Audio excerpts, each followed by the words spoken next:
Okay, so we've got to take this and change it. So it looks like sine squared theta plus b.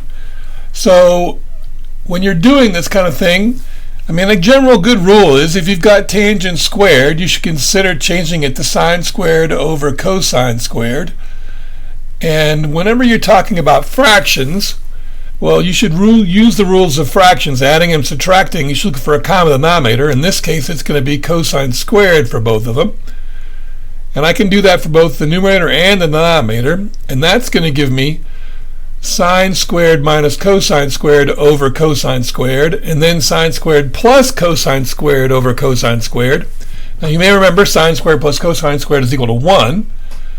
So now I've got this over 1 over cosine squared, and I'm not going to divide by a fraction, I'm going to multiply by its reciprocal, and you'll notice now the cosine squares can cancel out.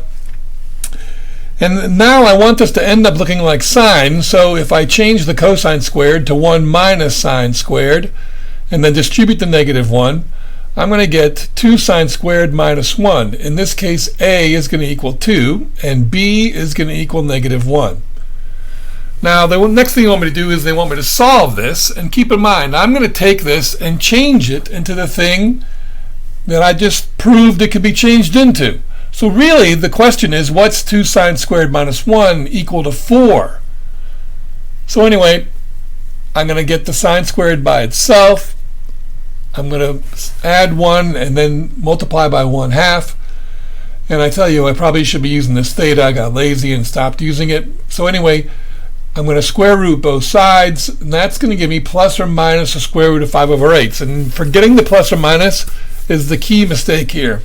So anyway, I go and do this. I'm going to write it twice because one of them has got a positive square root of 5/8 and the other one's got a negative square root of 5/8. And I tried doing the positive square root of 5/8 and I get 52 degrees.